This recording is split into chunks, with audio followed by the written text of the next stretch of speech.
My cousin used my business credit card to fund her dream engagement party, then got mad when I canceled her all-inclusive honeymoon.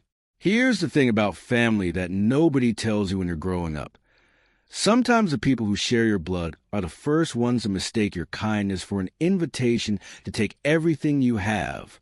I'm Miranda, 31 years old, and I run a small but growing digital marketing agency. I didn't inherit this business. I didn't marry into it. I built it from absolute nothing over 7 long, sleepless, anxiety-fueled years. 7 years of cold calls that went nowhere. 7 years of clients who paid late or didn't pay at all. 7 years of telling myself just one more month while eating instant ramen at 2 in the morning because I couldn't afford anything else. My agency isn't a Fortune 500 company.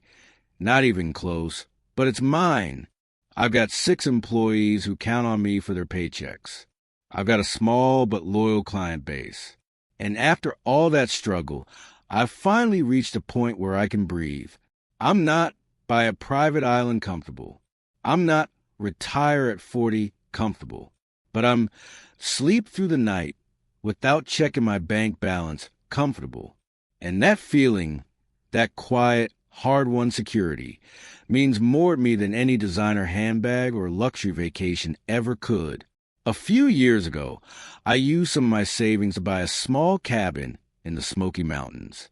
It's nothing fancy. 2 bedrooms, a stone fireplace, a porch with a rocking chair that creaks in the wind. But it sits right next to a creek, and in the fall, the trees turn colors that look like someone set the whole mountain on fire. I didn't buy it to rent it out or make a profit. I bought it because I needed a place to hide when the world got too loud. Somewhere quiet. Somewhere mine. Over the years, I've let friends and family use it for long weekends or anniversary trips. It never felt like a big deal. I liked being the person who could offer that kind of gift. Now, let me tell you about my cousin, Vanessa. Vanessa is 24 years old. She's been engaged for about a year to a man named Derek. Derek sells insurance, auto, home life, the whole package. He's a decent guy. A little boring, maybe, but kind. He shows up on time. He remembers birthdays. He's the sort of person who probably has a spreadsheet for his grocery budget. On paper, he's exactly the kind of stable, responsible partner that someone like Vanessa should have married years ago. But Vanessa has never been interested in stable or responsible. Vanessa works part-time at a boutique makeup store in the mall. It's the kind of place where a single eyeshadow palette costs more than most people spend on groceries for a week. She's good at her job. She knows how to sell, how to charm, how to make a customer feel like they're the most important person in the world. The problem is that she believes her own sales pitch. She's convinced that she's one viral Instagram reel away from being a full-time luxury influencer. She posts photos of herself holding champagne glasses in hotel lobbies she can't afford to sleep in. She poses in front of rental cars like they're hers. She buys designer handbags on credit and calls them investments. The truth is, Vanessa lives in a fantasy world where money is infinite and consequences are for other people. She works part-time. Derek works full-time. Together, they bring in a decent middle-class income. But Vanessa spends like she's married to a hedge fund manager. Her credit card debt is the kind of thing that would make a financial advisor break into a cold sweat. She has 5 cards, all of them maxed out. She pays a minimum each month, sometimes late, and then celebrates by buying something new. It's a cycle. Spend, panic. Pay just enough to unlock the card again. Spend more. Repeat until the numbers stop making sense. When Vanessa got engaged, she decided that her wedding needed to be a brand event. Those were her actual words. A brand event. She wanted a venue with crystal chandeliers and a view of the city skyline. She wanted a live string quartet for the ceremony and a 12-piece band for the reception. She wanted a designer dress. Not just any designer dress, but a specific gown from a specific collection that cost more than my first car. She wanted a 5-tier cake with edible gold leaf. She wanted welcome bags for all 200 guests. She wanted a fireworks display at the end of the night. The total cost was estimated at nearly $40,000. Her parents, my aunt and uncle, aren't wealthy. They're solidly middle class. My aunt works as a dental hygienist. My uncle drives a delivery truck. They love Vanessa. Of course they do, but they've spent years bailing her out of financial jams. Car repairs, security deposits, credit card payments that were just this once. They agreed to contribute $3,000 to the wedding. Derek's parents gave $2,000. Vanessa put the rest on a payment plan she had no realistic way of affording. She also took out a personal loan, which she didn't tell Derek about, to cover the dress deposit and the venue's non-refundable fees. I've always been the successful cousin in the family, the one who went to college, the one who started a business, the one who bought a cabin, the one who lends money at Thanksgiving and never gets it back. Over the years, I've helped Vanessa more times than I can count. I covered her car payment once when she was short. I gave her $300 for groceries that ended up being a Kate Spade purse. I paid her phone bill for 2 months when she lost a wallet that turned up a week later in her own closet. I always told myself I was being kind. I always told myself that family helps family. But somewhere along the way, I realized that Vanessa had stopped seeing my help as a gift and started seeing it as an expectation. After the phone bill incident, I drew a hard line. No more cash. No more loans. I told her clearly, I love you, but I'm not your bank account.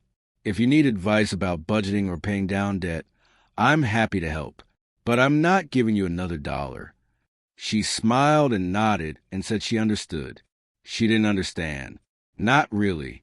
She just started asking other people. Then came the engagement party. 2 weeks before the big event, Vanessa called me sobbing. Not quiet tears. Full, ugly, snotty crying. She told me that the rooftop venue she'd booked was threatening to cancel the entire party if she didn't pay the remaining deposit by the next morning. $2,500. She didn't have it. Her parents couldn't give her any more. Derek was already stressed about the wedding costs. She was desperate. She was humiliated. She was literally going to die if the party got canceled. I knew I was being manipulated. I knew that Vanessa had a pattern of waiting until the last possible moment to ask for money, so that nobody had time to think or say no. I knew all of this, and still I sighed and said, Fine, I'll cover the deposit, but this is your wedding gift, not the engagement party gift, and then another gift later. This is it, and I'm not giving you cash. I'll pay the venue directly. She agreed immediately. The crying stopped like someone had flipped a switch. She promised she would never forget this. She promised she would pay me back someday, a promise I'd heard before and knew not to believe. The engagement party happened on a Saturday night in late spring. The rooftop venue was exactly as over the top as Vanessa had described. Crystal chandeliers hanging from a glass ceiling. A string quartet playing covers of pop songs. An open bar with top-shelf liquor that must have cost a fortune. Everyone was dressed in formal wear, taking photos, posting stories, acting like they were at a celebrity gala instead of a party thrown by a part-time makeup store employee with maxed-out credit cards. I went. I smiled. I made small talk with Derek's relatives about real estate and sports. I watched Vanessa float from group to group in her expensive white dress, accepting compliments like she was accepting a crown. She hugged me at one point, right in front of everyone, and called me her fairy godmother. I laughed it off, but inside, I felt a familiar twinge of discomfort. The same discomfort I always felt when Vanessa turned my help into a public performance. At some point during the party, Vanessa pulled me aside. She said the venue needed to verify the payment method in person for the deposit. Could she borrow my credit card for just a minute, just to show them? I was distracted. Derek's uncle had cornered me about SEO strategies for his failing plumbing business, and I handed over my business credit card without really thinking. It was the same card I'd used to pay the deposit, the same card tied to my agency's operating account, the same card I used to pay for software subscriptions, client dinners, and, most importantly, my employees' bi-weekly paychecks. I didn't see the card again that night. I left the party around 11. I was tired. The SEO conversation had drained me. I drove home, fell into bed, and slept like the dead. The next morning, I woke up to a notification from my business banking app. Not one charge. Not two. 7 charges. I sat up in bed, rubbing my eyes, thinking I was still dreaming. The first charge was a venue deposit, $2,500. Fine. Expected. But then I kept scrolling. The second charge was for a florist I'd never heard of, $740. The third was for a boutique dress shop downtown, $1,200. The fourth was for a cake designer, $600. The fifth was for a luxury party favor company, $950. The sixth was for a photographer, $800. And the seventh, the one that made my stomach drop, was for a high-end luggage store, $2,300. Total, just over $8,000. I stared at the screen for a full minute, maybe 2. My brain refused to process what I was seeing. These weren't small, accidental charges. These were planned, intentional, deliberate purchases. Someone had taken my business credit card, and gone on a shopping spree. I knew who. I just didn't want to admit it yet. I called Vanessa. No answer. I texted, "Call me, now." No response. I called again. And again. Nothing. I called her fiancé, Derek. He answered on the second ring, sounding cheerful. "Hey, Miranda. Great party last night." "Huh?" Vanessa was so happy. "Derek, I need you to be honest with me. Did Vanessa tell you she had permission to use my credit card?" There was a pause. A long one. She said you were covering some last-minute upgrades as a surprise. She was really emotional about it. Said you were being so generous. Is everything okay? Upgrades. She had told Derek that I was paying for upgrades, that I had offered, that I was being generous. She had built an entire lie around my credit card, and he had believed her, because why wouldn't he? She was his fiancée. He trusted her. I didn't explain further. I just said, "I'll handle it," and hung up. I drove to Vanessa's apartment. It's a nice place. Granite countertops, stainless steel appliances, a balcony overlooking a pool. The kind of apartment that looks expensive but isn't, as long as you're not also carrying 5 maxed-out credit cards and a secret personal loan. I knocked. She opened the door wearing a silk robe and holding a glass of champagne. It was 11 in the morning. Behind her, I could see the evidence. Shopping bags. Lots of them. The luggage store bags. Expensive ones. The kind that cost more than a mortgage payment. The dress shop bags. Tissue paper spilling out. A glimpse of silk and lace. A pile of luxury party favors, still in their original boxes. Engraved compacts, mini champagne bottles with custom labels, little velvet pouches that probably contained something ridiculous like scented candles. Vanessa beamed at me. "Miranda, I was just about to text you. Thank you again for everything. You really outdid yourself. Everyone said the party was magical." I held up my phone with the banking app open. "Explain this." She glanced at the screen. Her smile didn't even flicker. If anything, it got wider. "Oh, that? Well, you said you wanted help with the engagement party, and I realized after you left that the deposit was only part of it. I mean, What's a dream party without flowers and a dress and favors? And the photographer, you saw the photos, right? They're incredible. And the luggage was actually for the honeymoon. I figured you'd want us to travel in style after everything you've done. I couldn't speak for a moment. The audacity was so immense that it had its own gravity. It was like standing next to something huge and impossible. A waterfall, a canyon, a lie so big that it bent reality around itself. Vanessa, I said slowly, keeping my voice as steady as I could, you took my business credit card without permission. You spent $8,000 on non-refundable party decorations and luggage. That card is tied to my agency's operating account. I have payroll next week. 6 people are counting on me to pay them. She waved her hand like she was shooing away a fly. Oh, please. You have plenty. You're always talking about how your business is doing well. And besides, I already told everyone you were paying for the upgrades.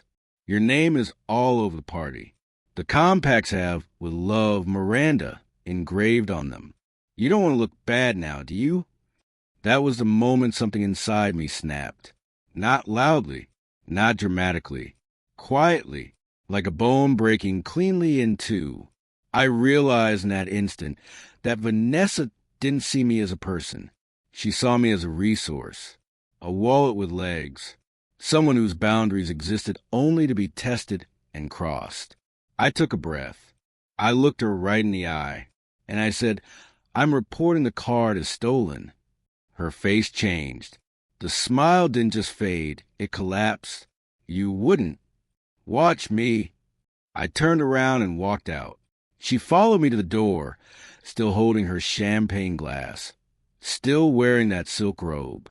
She called after me, Miranda, wait, we can talk about this. Don't be dramatic. I got in my car and drove away. I called my bank from the parking lot.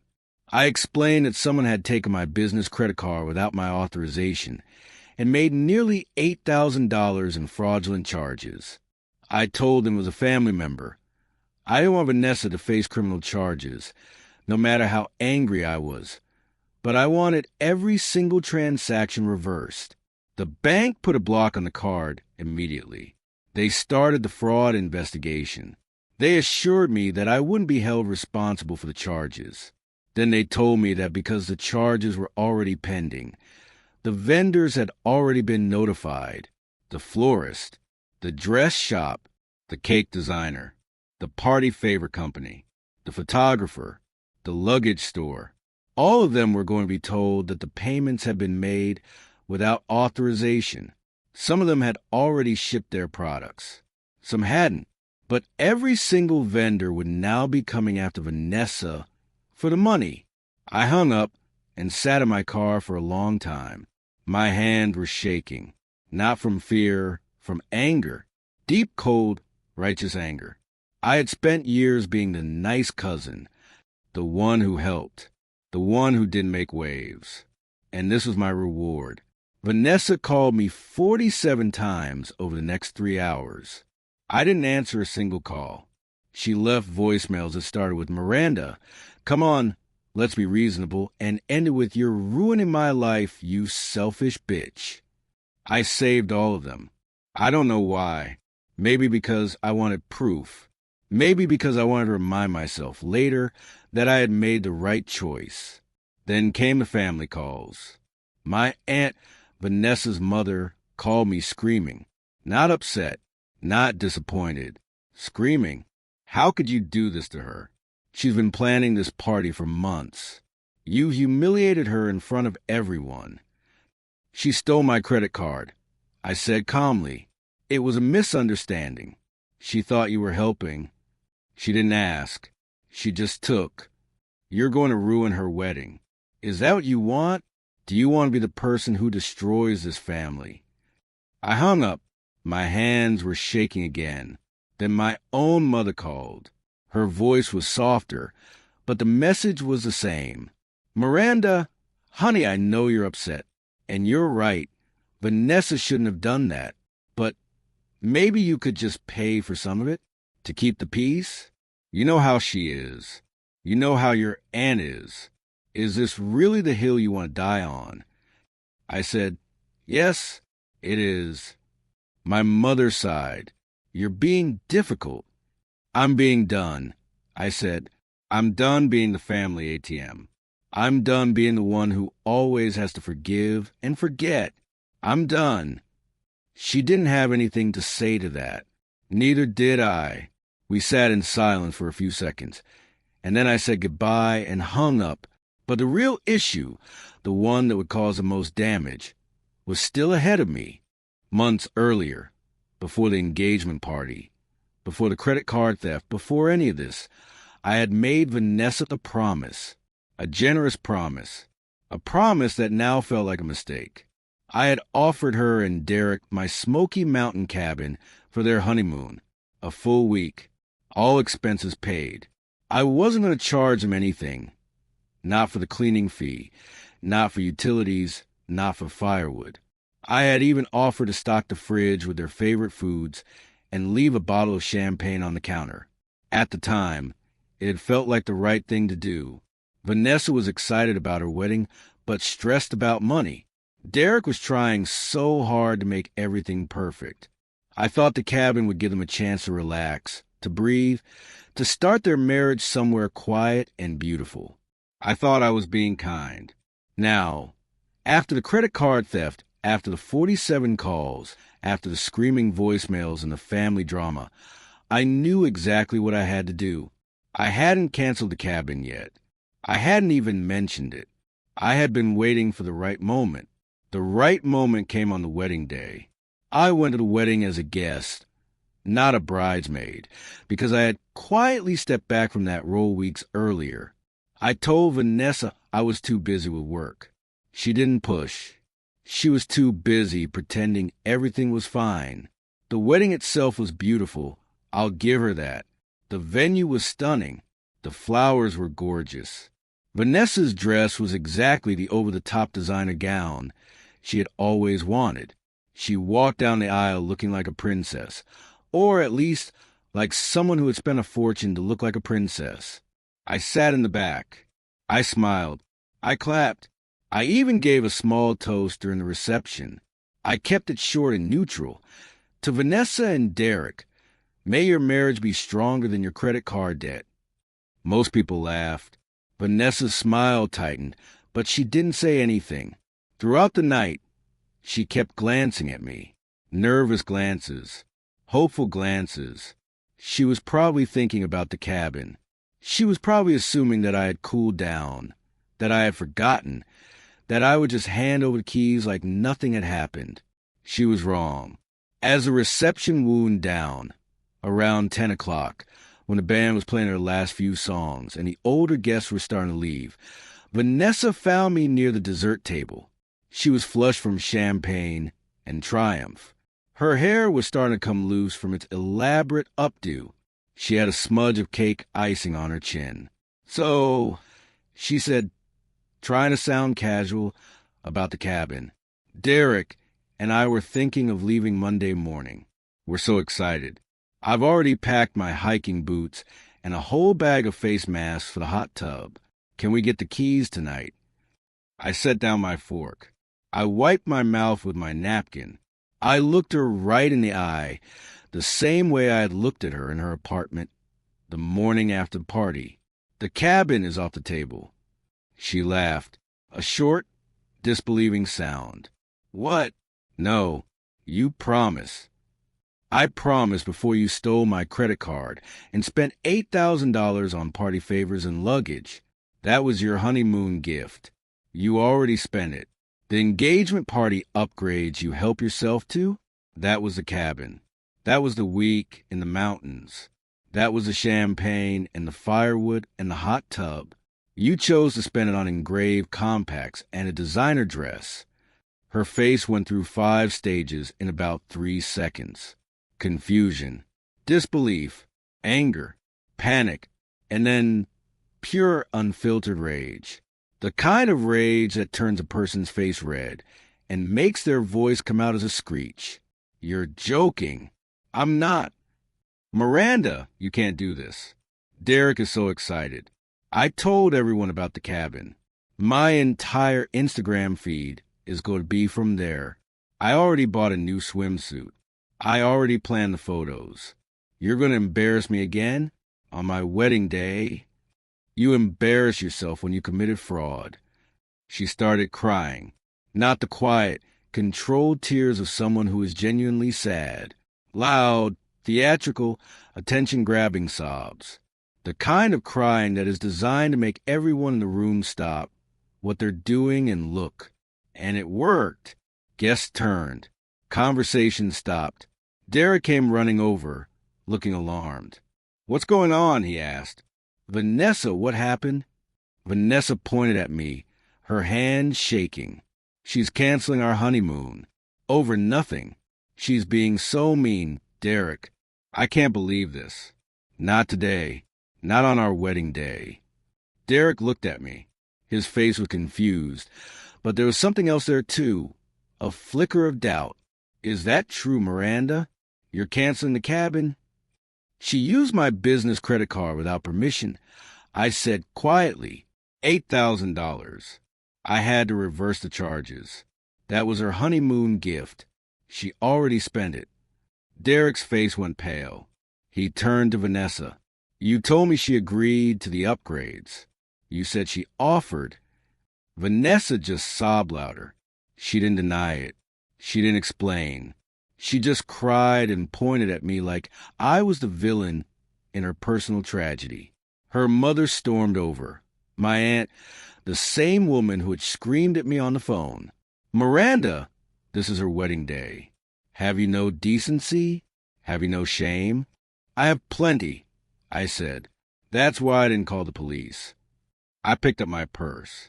I said goodbye to Derek, who looked like he wanted the floor to swallow him whole, and I walked out of reception. Behind me, I could hear Vanessa's wailing. I could hear my aunt's angry whispers. I could hear the band trying to start another song, giving up and packing their instruments in awkward silence. I didn't look back. The next few weeks were a nightmare. Family group chats exploded with accusations. Vanessa posted passive-aggressive Facebook statuses about toxic relatives and people who only care about money. My own mother called me every other day, asking me to just apologize so we can all move on. I refused. Every time. I didn't apologize. I didn't explain. I didn't defend myself. I just said, she stole from me, and let the silence do the rest. Vanessa and Derek ended up going on a honeymoon. It was not the luxury getaway she had been dreaming of. Instead of my cabin in the Smoky Mountains, with its creek and its fireplace and its hot tub overlooking the trees, they spent 3 nights at a budget motel near a highway in Ohio. The kind of motel where the breakfast is a box of stale donuts and a coffee maker that hasn't been cleaned since 2019. She posted exactly one photo from the entire trip. A blurry, poorly lit shot of a waffle iron in a sad breakfast nook. The caption said, "Sometimes life humbles you." I almost felt bad. Almost. Then came the financial unraveling. It turned out that Vanessa's credit card debt wasn't just bad. It was catastrophic. I had known she was bad with money. Everyone in the family knew, but I hadn't realized just how deep the hole went. 5 credit cards, all maxed out. 2 personal loans she had taken out without telling Derek. A car lease that she hadn't made a payment on in 4 months. And the engagement party upgrades, the one she had tried to put on my card, had been the final straw. She had already promised that money to other vendors.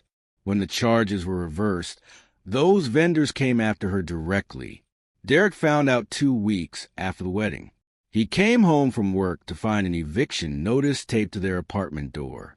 Vanessa had been hiding the rent money, spending it on designer bags, skincare products, and takeout, and the landlord had finally had enough. Derek confronted her. She broke down and admitted everything. The debt, the loans, the lies. He moved out the next day. He moved in with his parents, and within a month, he had filed for an annulment not a divorce, an annulment. He wanted the marriage erased, like it had never happened. I don't blame him. Imagine thinking you're starting a stable life with someone, only to find out that they've been hiding a mountain of debt that could take years to climb out of. Imagine the betrayal. Imagine the exhaustion. Vanessa had to move back in with my aunt, her mother, my aunt, who had screamed at me for being cruel. Now I had to share her 2-bedroom condo with a daughter who couldn't stop ordering DoorDash and crying into her Peloton. The Peloton, by the way, was another thing Vanessa couldn't afford. She had bought it on a payment plan 6 months before the wedding. She had used it exactly 4 times. I didn't gloat. I didn't say, "I told you so." I just stayed quiet and kept living my life. My agency was fine, better than fine. Actually, the fraudulent charges had been reversed, and the bank had issued me a new card within a week. My employees got paid on time. My clients didn't notice anything. The cabin was rented out to a lovely couple from Ohio. Ironic, I know, who left me a 5-star review and a jar of homemade jam. The last update I got was 3 days ago. Vanessa has started an Instagram page. The name of the page is Debt-Free D Vanessa. Her bio says, "I paid off $40,000 in debt, and you can too. DM for coaching on financial freedom and manifesting abundance." She has not paid off $40,000. I know this because my aunt, who is exhausted and bitter and has started drinking wine at noon, told me that Vanessa has made exactly 2 payments of $50 each. She still owes over $38,000, but she's posting daily motivational reels filmed in my aunt's living room, trying to sell a financial literacy course for $99. The course is called Budget Like a Boss. I have not bought it. I will not buy it. I am deeply curious about what's in it, but not $99 curious. I reported her page as misleading. Instagram did nothing. Of course they didn't. My aunt called me last night. She sounded older than I remember, tired in a way that goes beyond sleep deprivation. "Miranda," she said, "I know you're angry. I know she did something terrible. But can you just give her $5,000 just to get her started? She's your cousin. She's family." I said, "She stole from me." My aunt said, "But she's family." I said, "Then you lend her the money." She hung up. I haven't spoken to Vanessa in 4 months. I don't plan to. I don't hate her. Hate takes too much energy, and I have a business to run. But I don't love her the way I used to. That love died somewhere between the 47th phone call and the eviction notice. Maybe it died earlier. Maybe it was already dead when she handed my credit card to the luggage store cashier and smiled for the security camera. I've learned a valuable lesson from all of this. Actually, I've learned several. First, never hand anyone your credit card, not even for just a deposit, not even for just a minute, not even for family. Second, being generous doesn't make you a good person. It makes you a target. Third, sometimes the best gift you can give someone is the consequences of their own actions. No bailouts, no safety nets, no last-minute rescues. Just the cold, hard truth of what happens when you spend money you don't have. Vanessa is still posting, still pretending, still one DM away from financial freedom. Her Instagram feed is a carefully curated museum of lies. Photos of hotel lobbies she can't afford, luxury shopping bags she borrowed from a friend, drinks at rooftop bars that she put on a credit card she can't pay off. She has 1,000 followers now. Most of them are probably bots. Some of them might be real people who actually believe she knows what she's talking about. Last night, she accidentally posted a story without a filter. It was a picture of my aunt's cluttered kitchen. Dirty dishes stacked in the sink, a pile of unpaid bills on the counter, a half-empty bottle of wine, next to a crumpled pack of cigarettes, and reflected in the microwave door, barely visible, was Vanessa's face. She wasn't smiling. She wasn't posing. She looked tired. She looked sad. She looked like someone who had finally run out of lies to tell herself. She deleted it within a minute. But I saw it. I took a screenshot. I don't know why. Maybe because I wanted proof. Maybe because I wanted to remind myself later that the girl who spent $8,000 of my money on engraved compacts and designer luggage is just a person. A flawed, foolish, deeply lost person who built a prison out of her own vanity and now has to live inside it. I don't feel angry anymore. I don't feel victorious. I just feel tired. Tired of the drama. Tired of the lies. Tired of being the successful cousin who everyone expects to fix everything. Tonight, I'm going to cabin. Just me. No guests. No family. I'm going to build a fire in the fireplace. Pour myself a glass of wine and sit on the porch in the dark. I'm going to listen to the creek and watch the stars and remind myself that I built this life. Not Vanessa. Not my aunt. Not my mother. Me. And that's enough.